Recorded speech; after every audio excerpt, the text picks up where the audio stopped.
It's the Trout.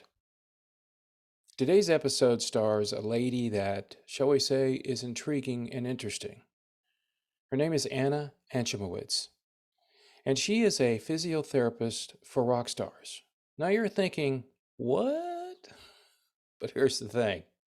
Anna does this, Anna does this, and Anna does this. She does a lot of different things, but also she speaks 5 different languages and travels all the world providing her services. An intriguing lady and very interesting interview. But I'm not going to tell you what a physiotherapist does. I'm going to let you know that from watching Anna. But before I start this episode up, please take an opportunity to like this video. And if you want to see more, subscribe. You see the button right now? Subscribe and like. I'd appreciate it. And you know what's next?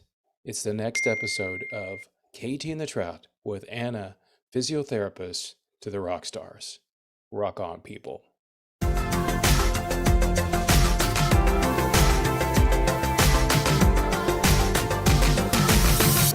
Katie and the Trout Show!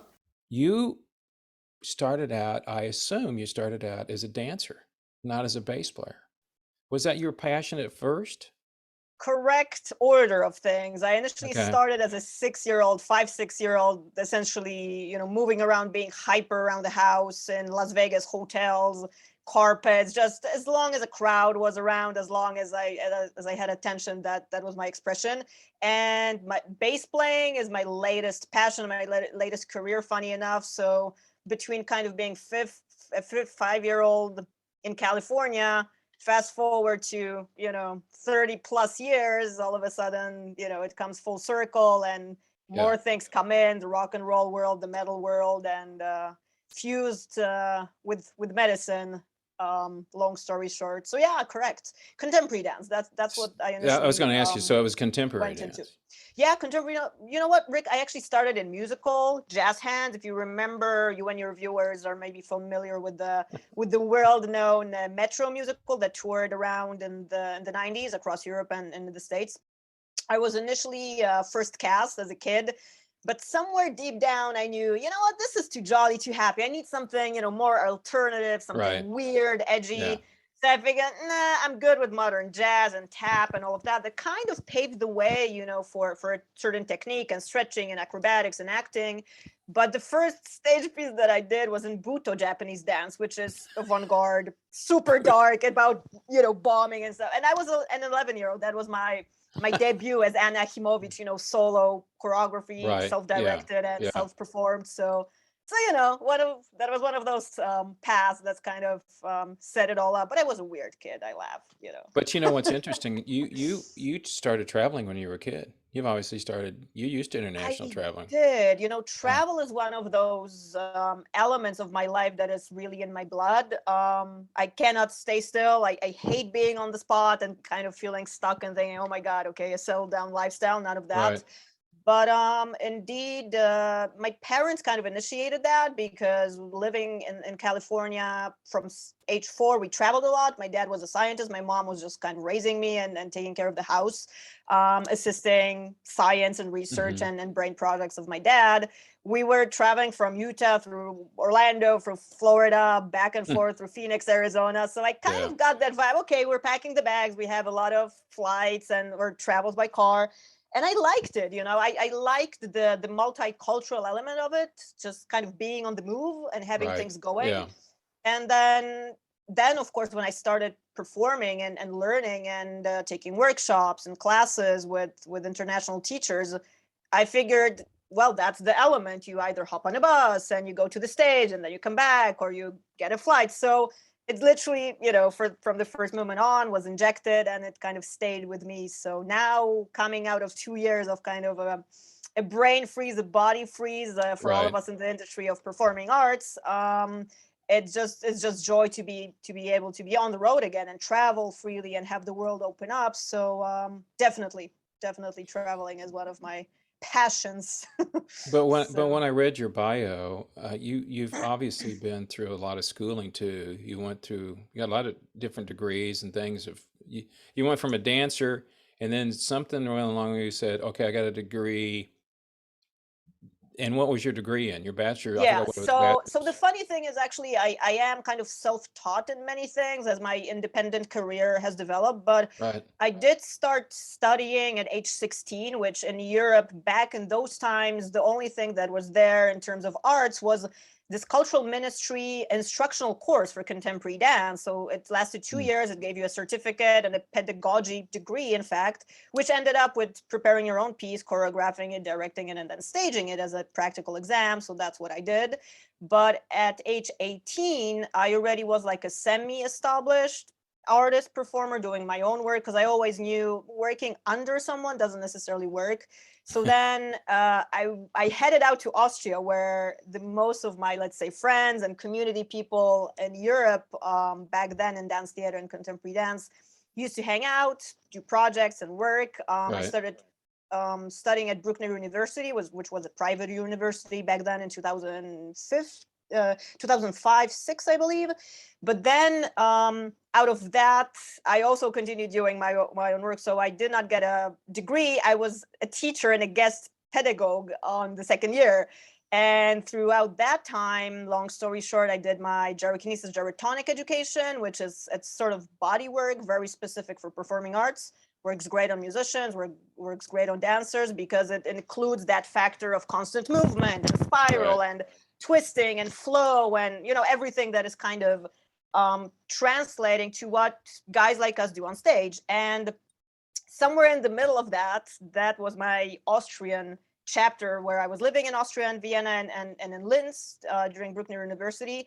That chapter closed. Something, a contract, I think it was, fell through. I was supposed to be working for a season in Vienna, and then all of a sudden I had to pack up, leave my apartment, go back to Warsaw.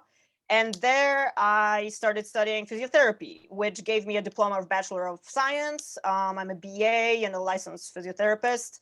And then I kind of pursued that career in medicine. I opened 2 master chapters, doing one research about knee injury and arthroscopy, ACL reconstruction, knee Oh, protocol wow. Okay. rehab. Yeah. And I started doing physical education as well for my master's, but I knew, I've been a creator and an artistic director my whole life. So I knew that science and necessarily, just studying and doing papers and being in the laboratory is not my thing. I'm a practitioner full on. So of course, with my physiotherapy degree, I started working immediately as an intern in one of the biggest orthopedic clinic that I'm very happy and grateful to be able to work at. And anybody who's anybody pretty much did surgery, Kenzo Kase, Kosuri, people that are specialized in knee surgery and hip replacement, and Professor Zombek, which is a neuroscientist and neurosurgeon. I kind of overlooked his shoulder and even held the tools mid-surgery for removal, disc protrusions, and all of the tiniest little elements. So all of that kind of was developing along my way. And out of titles, yeah, I'm a self-taught bass player and metal bass player, currently having 2 rock and metal projects, which are kind of fun because those are my artistic identities right now. Out of physical Right. theater, all of that, Yeah. I fused it with rock and roll driven music, guitar and bass driven music. One of it is rock dance theater, the other one is Rebel Crush. That I did. So I did see the Rebel Crush thing. I did see that. right. So yeah, out of diplomas, I am a scholar in the sense of having traditional education, but at the same time, I've been always looking myself for what works best, what is most interesting for my career development, for what inspires me, for how to do things better and kind of break patterns and stereotypes in a way of, there's ballet, there's ballroom dance, there's metal bass playing, but I love the fusion of arts and just finding my own language. And that's kind of what kept leading me through my own journey, not necessarily just staying at Bruckner University. No, gotta go, gotta be on tour, gotta be on the road, and with everything like that, which is why also I founded my practice in 2012-13, called initially Dance Medicine Center Poland, which was directed at dancers' injury and injury prevention. And that later, slowly but surely, up until 2019, developed into a sector and competence center for performing arts medicine, which is wider right now and offers not only help and therapy and diagnostics and training for musicians, but for actors and everybody in the entertainment business. And hence, in 2022, right now, with my latest body management program and physiotherapy for rockstars, as I call it, which is kind of the best of my pretty much my whole career in arts and in medicine, that now I can offer and give back to the guys so that they have the best quality, because it does differ between, the people kind of working in an office, not moving necessarily, and people just rocking out, being on tour and having a really extreme lifestyle and extreme needs in terms of their stamina, their health, and their lifestyle generally. So, It's interesting to me because, you talk about, there's a couple things going on. I think it's interesting about what you do.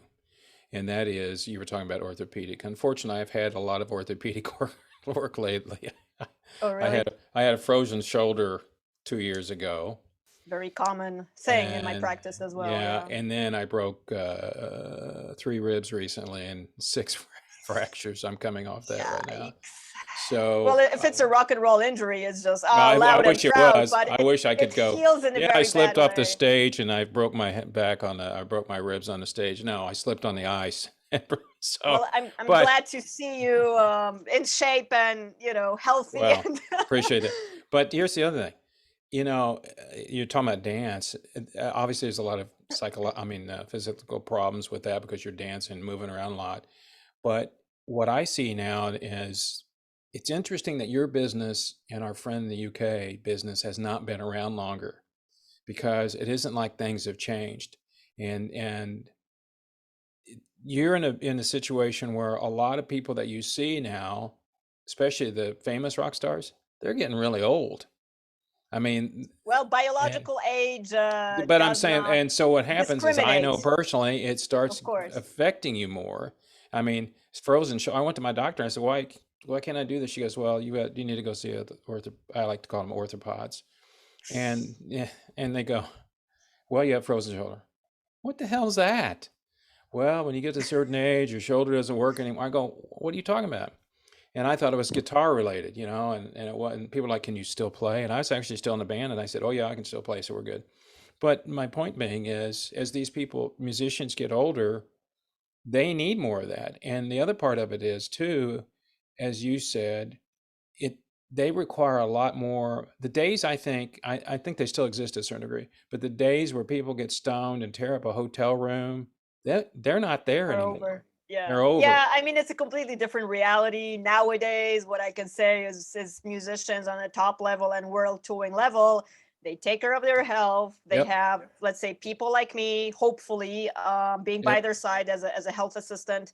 I was literally spending the weekend in Pomerania assisting a world-class musician with his band over a video shoot. And I was literally following them around, doing my work, what I Yeah. have to preserve them, to warm them up properly, to do all of the corrective work. And it's like that. And then, vitamins, electrolytes, good night's sleep, all of that. You just take care of your instrument, which is your body. So Yep. like you say, I mean, the times of rock and roll, booze, drugs, sex, and alcohol. I mean, for young people, of course, it's kind of Well, that yeah, image they can that still as do it that. used to, and you Yeah. get inspired by it and you go into the game, let's say, for that reason, if someone wants that inspiration. But not everybody has that agenda. People just want to create art and put records out and write music, and that's different. And all of a sudden, they come to my workshop and figure out, I got to learn about my anatomy and by biomechanics and why it Right. works. And it's not necessarily oriented around the strap length or the instrument. It really does start from your body awareness. So the younger the guys get good habits, and especially for Start neurology, out early. Yeah. you start out not doing Yeah. mistakes, the bigger the chance that you're gonna play well and be happy and pain free and all of that. So like you say, of course, the older guys, the older artists right now, with their legacy for multiple decades, still performing, recording, and being on tour, Yeah. require much more of that. And I'm even surprised how much the awareness isn't there, because I talk to a lot of, let's say, concert promoters, managers, and just people in the industry around the world, and they say, no, I don't think they have someone like that. No, usually a No, random I massage wouldn't think so. I person mean, comes in, right? And I say, knock knock on the door. This is an essential element that I think should be there in terms of having the awareness of what the musician, the performer actually does. And they need support like that, because it's not gonna last forever. If you want your player to be maybe not successful, that's not the word, but if they want them to be with their stamina, with their 100% of performance Right. level, it's Yep. essentially like sports. The only difference is the budget in sports is completely different than in arts, let's Yeah, because say, and that's all they do. especially Yeah. in music, right? Because they do have a nutritionist, they do have a physio, a leading Right. Right. doctor, a coach, a mental professional for Yep. mental health, Yep. a Yep. mental professional, especially for mental health, all of that. And all of Right. a sudden, the players have that, but let's say top-notch musicians, Grammy awarded recording artists, don't. And I ask why, and what can I do to connect But those? you know So, why? Because nobody thought of it. And you think aha, about in they my age group, people took drugs because what did they do? Because they were on stage all the time. Their lifestyle was, of one course, place it to the was next. around the clock, hop on the And, bus, next you know, place. It was extreme. back in the 60s, 70s, people would, take all the drugs, and how they took so many because they wanted to get through the day. Mm. Now you see people, and I think one of the people that I always think is amazing to me is Mick Jagger. Now Mick Jagger's been skinny his whole life, but he still gets out and does all that crazy crap that he does. And he can't, and I saw one thing on YouTube where they showed his warm up.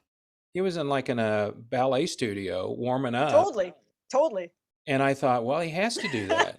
So Crawling fitness, ballet, TRX, what have you. I mean, whatever works well, to and keep it's you like getting preserved. It's a physical act. Mick is a very physical performer, like Eddie Van Halen was, let's say, back Yep. in the day. So Yeah, and it's like getting a massage. When you're finished with them, as your job is to make them feel better, they're going to feel better and they're going to play because it better works. because If you it use methods right. that are applicable for the individual, by all means, that's supposed to make you better. So what does actually you have the physiotherapist? What does that actually entail? So if let's say my name is Roger Daltry, and I call you up one day and I go, "Hey, Anna, it's Roger. I'm having a little trouble. I'm 75 years old now, or 78, or whatever old it is, and I'm having trouble. What can you do for me to make me feel better?" Sure. I mean, it always starts with what is the challenge. If anybody approaches me, be it in my Right. Yeah, practice, yeah, then yeah, yeah. online consultation, or just in person. I start with a verifying test that I've developed across the years, which is based on narrow cranial mobilization techniques. So initially what I do, I look for the cause of the problem. I do not care. It's not that I'm ignorant, but I do not care if it's your left elbow hurting, or your ear, your eyesight, headache. I look for the cause like Dr. House would normally look, and it's never lupus. So I start from the base. Normally I work with the pelvis, which is the most essential body part because it's central. Anything that is happening circulation wise and also neurology wise crosses over at the pelvis level. So that being the biggest girdle between the up and the down, that's where it all starts. So Right. training, let's say, is the very last thing that I do.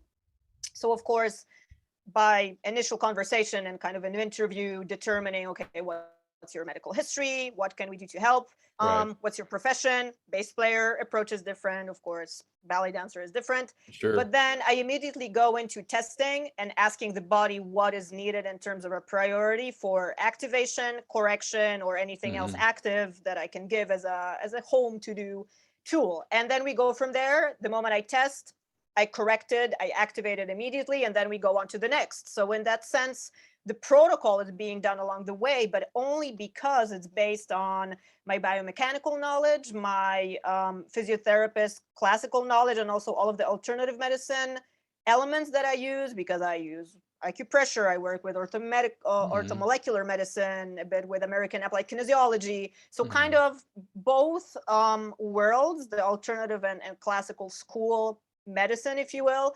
But the biggest problem that I address, especially as Western medicine that aims towards just symptoms and pain. Yeah. That's the last thing that I do. Pain is never, usually, hardly ever, if it's not an acute rib fracture. is hardly ever the cause of the problem. If it is, it means it's compensation. It's the body reaching out saying, Mhm. hello, we got a problem. I want to manifest something so I've that you had those where like understand what's hello. happening. Only mine's like, Yeah. hello. Sometimes it Yeah. is a hello in the back of your Yeah. head, right? Yeah. Because that's kind of the case. So also having my performer background as a professional, I know already what extremes a performer, doesn't matter age 70 or 13, have and would have required, because also all of the corrections and activations and exercises I apply in the position so-called of lesion. Or rather, no, I'm not going to say position, because human bodies are meant to move, so it's not a position. That's actually what does the damage. Let's say sitting down by a computer, Yes.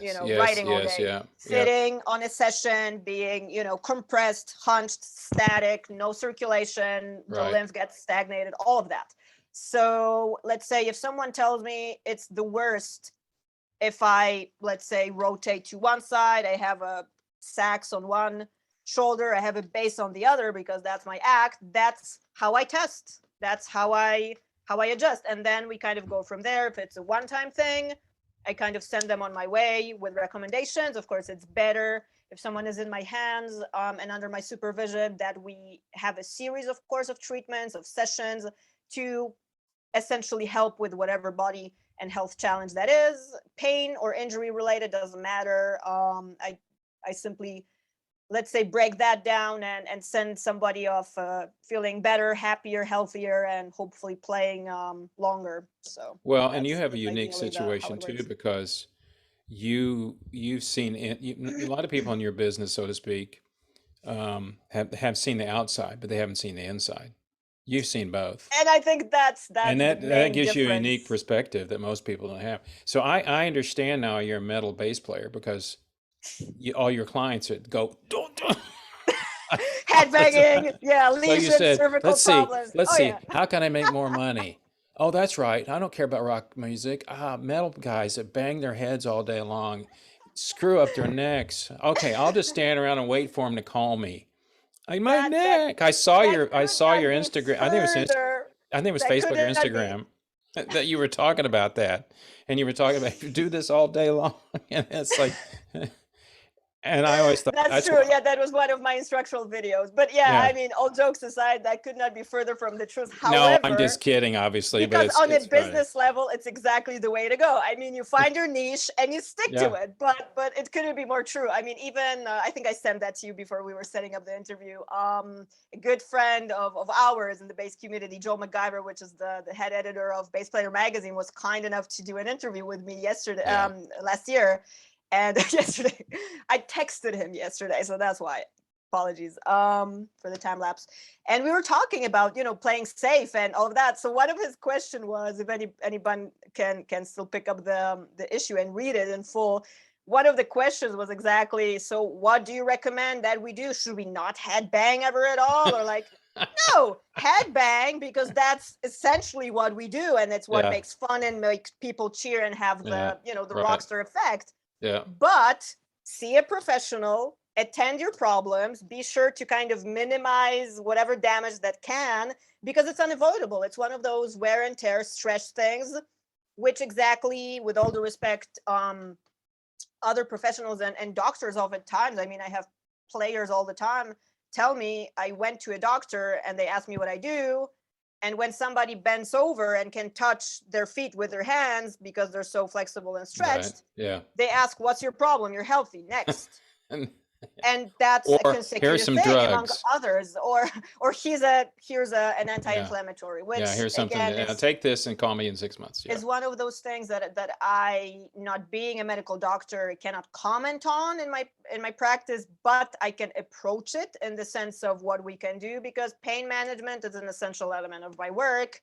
And as I say, it's a symptom. It's a call for help. It's a language that the body has with us that we do not understand. So I'm always happy and glad to exactly explain why it hurts, and then to provide ways so that the body heals itself, and we have everything, let's say, in alignment. And that goes by structure, by the emotional side, by the biochemistry, because I kind of work out of this NCMT pyramid strategy, which of Mm-hmm. course the human body as a whole, it's all holistic and it's all connected. So if someone is treating just, let's say, tendonitis and an elbow issue, trust me, it's not that. It's much more than that. So this, which is why it's successful then if it's approached as a whole. So. Well, just thinking about the people that come up now, the younger players, they're more, I'm a baby boomer. So we were not into, working out and all that stuff until everybody got older, so to speak. But the younger people now that are coming up, even somebody in your age bracket, you're kind of used to that let's go to the gym, let's make sure we take care of Oh yeah, ourselves. very much so. It's a lifestyle that is just Yeah, you, we're you not going to see eat it a bunch of red constantly. meat and have 3 dozen donuts every Yeah. day and have refined sugar. That doesn't seem to be. And I think as you continue to grow your business, you're going to see more of that. I think the people that are doing it, and if they're a long-term musician, we all laugh at because of Texas. Willie Nelson's like 86, and we know he just God followed the bless him. smoke down. He followed the smoke down with his bus because that's the joke he always does. But Right. they're not, and he's lucky because he hasn't had anything happen to him. Let's talk about your bass side of this business. Mhm. That's your avocation, so to speak. I see them all behind you. Where do you Yes, it play? is. When do you play? What do you do? I mean, do you play in a So studio? Do you play in a band? I mean, where do you so get? the thing that I do with bass, it was kind of born together. Like the bass found me, quite honestly. And in 2016, being an established medical worker with my dance medicine center, with teaching workshops, with touring, with my past Teatr Compania Achimowicz collective, which was very much based around fashion, physical theater, international cast, Right. but Okay. no live instruments, so to speak, on stage. I've been working with music and musicians my whole life, clearly, starting with world music, starting with rock and roll, that I did know was rock and roll back in the day. Hell, one of the songs I remember coming up on the radio was, let's say, Janis Joplin or Metallica, the Black Album. And I was like, Yeah. this is cool. This is groovy and it makes me move and it's organic and physical. Which, by the way, I love that your podcast is called the Organic Podcast, because it's one of my favorite words, organic. If it feels organic, I like it. So in 2016, I had a funny career switch because I had this moment where I was premiering a solo piece called First Degree of Separation up in Stockholm at Summer Festival by Sten Studio Fyra, which is one of the biggest venues in Stockholm. Charlotta Overholm, a diva of physical theater and live music in her shows, was kind enough to invite me to premiere that. And that piece kind of paved my way for my rock and roll identity to kind of come about in a very live and aware way, meaning picking up the guitar, having not played an instrument as a kid. And I swear to God, I do have a Herrensdorf Universa, a guitar from 1953, originally a 3/4 scale, originally lap steel, no Oh wow. pickups, banana plug. I mean, it's gorgeous. Like Banana I plug. Oh have my no way gosh. how to pick it up, but it's a golden finish. It's completely glam. The factory works until this day, and it used to be my grandfather's, so it got kind of passed along to my mom. But there So was it's an never. acoustic instrument, right? You It's an said it doesn't have. acoustic, but you plug it in. It's an electric guitar. I mean, it's Oh, okay. essentially, So it it's has some it's kind. like a Gibson. It probably has the pickups on top of the wood, is what It I'm has guessing. one little single coil pick. I have no idea Oh, what it okay. is, like an Yeah. original Hensdorf. So that I always played with as a kid. Like, what is this? It doesn't make sense. Nah. And it has the pedal, right? It has the pedal for volume, Oh like just like wow. a wah, just like we know it. Yeah. But of course, Yeah. not having an amp, not really plugging it in. I was like, It's this not doing doesn't do anything. anything. It's not doing anything. Like I'll dance or just go into the Yeah. studio or I keep whatever. doing it. Nothing's happening. Right. And then funny enough, in second grade actually, because when I came back from California, I started education in Europe, which was at age 8. And my music teacher was my math teacher and the principal. And that, quite honestly, did not spark my love for music. It pretty much kind of killed it. Playing Ode to Joy and just kind of, do re mi fa sol la on cymbals. That Yeah. was it. Yeah. Yep. And I was like, this is not fun. I hate this. And, Right. if not that, maybe the path would have been otherwise. But, I figure that everything has a place in a certain time in life. So my Yep. story is that after 20 years of my career as a choreographer, artistic director, and a contemporary dancer and teacher, all of a sudden I pick up a guitar March 26th. I remember until today because something channeled through me. I was listening to Dream On by Aerosmith, Smith. Yeah. and something about Joe Perry's playing and the vocals kept resonating in my mind. I stayed up until 7 a.m. and I somehow was a different woman as an artist, but somehow I felt myself, And the first riff that I learned was The Godfather on an E string. And I was like, yes, not Smoke on the Water, none of that. No, please no. Please no. Stop. And funny enough, I started learning bass lines, from Walk This Way or, And you can't the really one in hear them that Mississippi. they're not that clear either. I mean, when They're you not that's that clear, but I 70, loved them. I 73, I think that somehow, song came out. Yeah. exactly, somehow they were, cool and kind of fun. And I was like the thick strings. So long story short, 2 years ago, right after the Megadeth European tour with Five Finger Death Punch and Bad Wolves, Five a Finger Death friend of Punch. mine swings by the house. No, sorry, that was even 2019, mid 2019, because I was working with Disturbed on their tour. And then, John Moyer, which is one of my coolest favorite physical bass players, because he plays low, he's funky, he's into it. The bass lines are just dirty and nasty.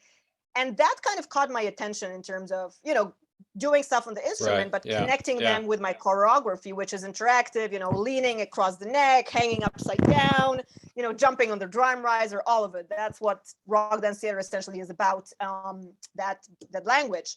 So, but a friend swung by my house and left me a fretless.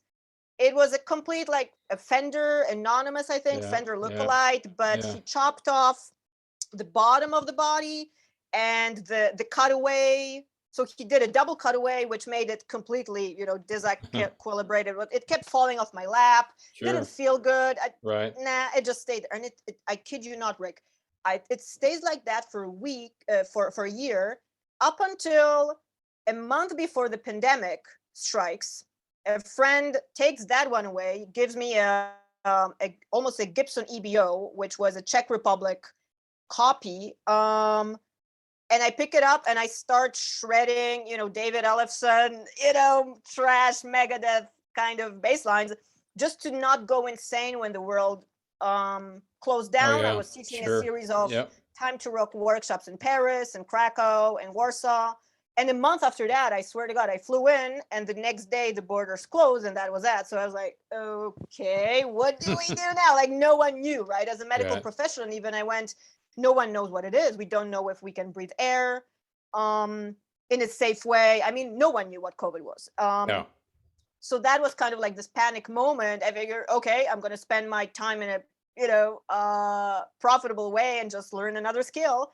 So that kind of ended up being my true love, because bass, I feel like I'm an organic bass player. I love playing with the pick. It's physical. It matches my choreography, my act. So when you ask what I do, very long answer to your question. Currently, I've actually developed a metal project, which is based on my physical choreography. Mm-hmm. Very kind of slick bass playing, very trancy, very rhythmical, but it's more not playing songs through, but it's just like an instrumental kind of background soundscape, if you will, with a lot of samplings. But I do sit and write currently with a bunch of guys. I compose riffs, daily. I write lyrics. So on that side of the spectrum, I just started working on creating bits and pieces of songs and stuff with people in the US and Italy and Sweden. So let's see where that kind of takes us. Nothing is official yet, but if it turns into whatever officially, I'll be sure to share it with the rest of the world. But for now, it's just one of the creative outlets for me, Well, So the other thing that's changed a lot in the industry, good and bad, is exactly what you can do and I can do. And that is, I can exactly, record in my meet up and studio, I can send you an yeah, MP3 and you can put your track on it or put 3 or 4 tracks on it and true, send it yeah, back to me. And then that's really kind of Or cool. just And record it with a camera. Hey, here's an inspiration, like check my riff out and then do something with yeah, it, right? But and at the same time, I'm a new generation, let's say, whatever that means. Nothing beats the meeting in the room. I mean, nothing beats no, sitting down, no, being there in person, having the energy exchange, no. having just, that magic happens. And Keep forgetting to ask you this question. How many languages do you speak? 5. I Because I speak, mean, I you mean, mentioned Polish Sweden. clearly my origin. Polish Yeah, is I your speak Polish. English is my first kind no. of my Do you heart and my speak mind. English or do you speak American? You speak American. American. Yeah, I'm definitely a California girl. I cannot do the British. With all the respect, that's And not then in my you must genes. speak some German or Austrian I or do speak Austrian German, which is yeah. funny because it's way more melodic. Instead of bisschen, we say bissel, which is completely Viennese dialect. And I speak Spanish and French and very poor Swedish. So yeah, almost 6. Yeah, 6 doesn't count. So. So when you travel, and you probably did a little Japanese when you were involved with I Japanese do stuff. not. Just No, arigato no. gozaimasu and the simple Well, hey, that's more than essentials. I do, you know. Well, see, there was a Japanese lesson class already, so But it's all good. what here's the I'm thing an about aberration. what you do is, and this is the thing about touring, and you're not touring, but you're on go all the time. I mean, I can tell from talking to you and as the fact that you mentioned it, you don't like staying in one place for long. But you talk about Well, touring, but talk about the people that you want to take care of. They're never home. They go on now that they're all going to go out on tour. And what's bad about it, depending on where you look at it, you're not making any money with selling records anymore. So, true. I mean, you're not going to essentially, make the any money on business Spotify. is, It's not, you have to go on tour to make money. yeah. It's just the way it is anymore. And it's kind of sad, but you're in that business now that they're going to need you even more because all Well, the touring they're hopefully, going to be I'm doing. available for all collaborations and all Well, tours, which is essentially, all I got to do my is send a message to path to certain people develop and go, some. here you go. Here you go. Here's the people you Here we need go. to you're touring. And the I guys know a that are in person. the guy, well, we have a standard, a friend of mine.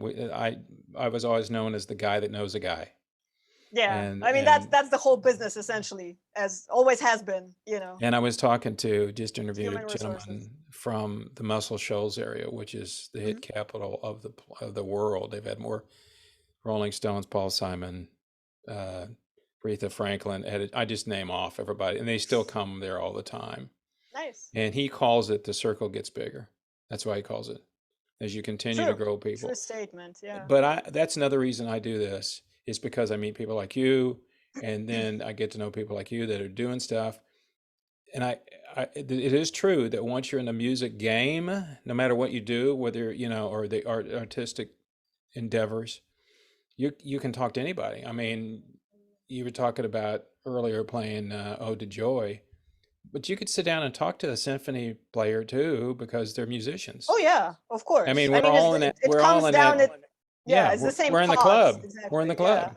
I mean, even I work with symphony musicians. I mean, my rock dance theater collective I founded with a violin player, a guy that was a virtuoso out of Ukraine, in the bloodline of his grandfather being a lead violin, and then his father and him in the middle as Yeah. as junior, so called. So all of that, absolutely. I mean, it's like you say, it's the same, just different notion, different instrument, different prop, but deep down at heart, we're creators, we're artists. And even I say, in my medical work, of course, I'm a scientician, I'm a clinician, I'm a Right. practitioner, but I approach it in a creative way because creativity is all I know. It's in my DNA. So that's why I'm proud, and thank you very much for having me, Rick. I really appreciate it. Oh, my I'm pleasure. proud to share my work and to develop my work the way that I do because I know it's different, and that's my aim and my journey, so that it's not copy paste like anything else. No, it's supposed to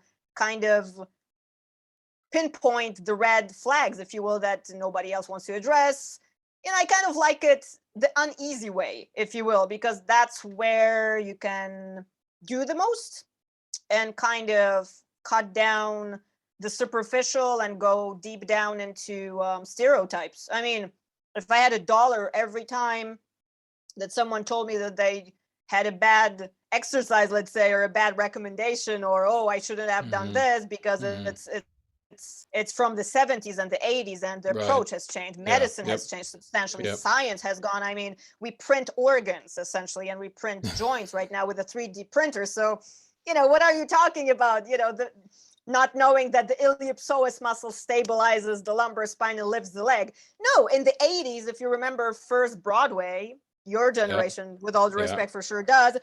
Performers had quads like this because they were lifting their legs with the main external group, which is the I first do muscle remember. group. I do remember seeing people like that. Yeah. Right, and that was all we knew. And then later, someone discovered, a third group muscle, which is close to the joints. It's supposed to stabilize the joints, kind of create that elongation, the proper movement, the proper spiral. So it was one of those, light bulbs moments, like shooting somebody to the moon.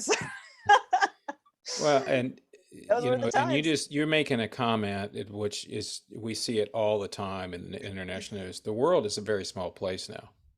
It really It is. has. I mean, look at us, Texas, Europe, bang. Yeah. You get to do what you do. You can do it by talking to people anywhere in the planet to talk about. Obviously, you'd want to do something there if you could. Yeah, I mean, essentially, somebody can my call work you up in and go, person is yeah, it. It's what they can the call you and go, main okay, I got thing. that. You But can say, well, it's like what we have over here, and I don't know if they have it in Europe. Dial a doc, where you just call a doctor up. And, dial a rock and physio. I like yeah, it. Dial a doc. well, That's it's what actually a it pretty is. smart And name. so if you can't get in to see a Yeah. doctor, and it's not, they can't prescribe, opioids, but they can do a lot if you're just having, Of normal course. stuff with you. So, Yeah. all right. So all right, before I forget, what do you, in the next 12 months, what do you want to be doing? Well, I always laugh, and that has been my life motto. What I'm doing now, only bigger, better, stronger. Meaning, more traveling, Yeah. working with fantastic artists, providing my work for whoever needs it, rocking on stage, developing my ideas, and bringing them to life in the physical. Quite honestly, because it's a constant thing, and just developing, all of my projects, both in medicine, raising awareness, especially shaking things up amongst promoters or managers, and big events, the main top events, because quite honestly, that's where it starts. It starts from the top. That inspires everybody else, Yep. all of the young guys, all Yep. of the newer generation. So, and with currently 22 years, funny enough, in 2022 of artistic career behind my belt, because I'm having a full year of anniversaries this year. So the best way to do is just to do performances and wrap up appearances and seminars. I currently have a very cool body management seminar clinic, which is kind of like what Harkey based clinics used to be back in the day, when they were taking an artist and sponsor everything and have a person on stage just do their thing, and people get out inspired and with information and with handouts and whatnot. So that's also something like on the list right now. What would take, and that's not monetarily, what if somebody called you and they were a world famous touring band and they said, we wanted to go with us for a tour? Would you do something, consider doing that? If that is not talking about the money side, would you do that? I mean, you do something like that, wouldn't you? Sure. I mean, I pick up the phone and if an opportunity comes my way, I'm always open. And on top of that, if the conditions are good, sign me up, Well, and I can hear you probably go, is it only for a year? Because I have other things to do in a year from now. I got stuff to do, I got coffee brewing in the other room. Well, you can also, because you could do that on tour and get them all ready at 4 or 5 o'clock in the afternoon or 6, and then you can, the rest of the day, you can do your own business on the side. So, well, not necessarily. I mean, true, of course. I mean, some of it you could, yeah. The way that I work is why it's successful again, and standing out from other methods. I'm literally there backstage during the gig, doing my work on them while they come down for a sip of water, let's say, because I know what I need to kind of adjust to get them back into shape, joints aligned and everything kind of adjusted properly, so that they continue the set, and and even as a preventive measure, and that goes for everything: skull, spine, soft tissue, whatever I feel that the individual needs. So it's kind of like an around the clock thing. And on tour, of course, it's like you wake up, the performer had a bad night on the bus, or the hotel room is uncomfortable, pillows vary. We've been, anybody that has ever traveled or been It's not fun. on tour for a day. They Yeah. know how extreme it is, and Yeah. both for diet, for nutrition, for Yep. mental health, Yep. it's pretty out there in terms of necessities. So kind of half of half. Like you say, I could do a multitude of things on the side, but essentially I'm there to provide my skills and knowledge. Hence why I'm expensive. Because No, you're not it's very expensive. specific. It's very specialized work that I'm also proud to have developed across the years. Learning also from my injuries too. That, knock on wood, I did not have much. Not to disclose too much of my personal medical history, but Please most don't. of it was wear and tear. Most of it was also rib Sure. fracture during partnering that I did not induce. It was a performer that squeezed me the wrong way and just it all went. And then I was mid-season for the next 3 weeks. That was to fun, teach in wasn't it? Paris. That was Yeah. fun. Yeah, but it's all a learning curve, and it's experience, and it's just enriches what you do. Well, I'm going to wrap this up. I want to tell you very much how much I appreciate your time. No, I appreciate talking to you. It's been a great hang, and you have great energy and a huge experience on your own end in music. So yeah, that's been a pleasure. Yeah. And then one day I'll send you some music and you make fun of my stuff like I make fun of everybody else's stuff. And then well, you're free to make fun of my stuff. I don't know what you've seen. No, I loved researched, it. I think it's funny because when I see that, I just go, first, I don't have the hair for the banging my head anyway, but No worries. my hair would It be like works. like an afro if I did it. So, and oh, I have one question though, in Sure. regard to that. How do you keep metal singers from losing their frickin' voice when they're screaming all the time? I just don't get it. Oh, well, you know what? The technical ones, it's easier because they have awareness and they can go from soprano to, whatever growl. The other version that is quite worse is the ones that don't have the technique and they just freaking, kill it. Quite honestly, you can talk and I can preach, but at the end of the day, it's if someone is just unsolvable, I just let go because I say, listen, there's this and that, but at the end of the day, you cannot win everybody over. But there's not enough honey in your life to cover that voice. It's just not gonna happen. So, like Brian Johnson for AC/DC, I don't know how he's done it all these years, but they say you've learned how to do it, and not what it is. So, thank you very much. Thank you so much, kind sir. It was a pleasure. Yeah. All the best, and love and health and rock and roll, I guess. You too. Rock and roll. See ya.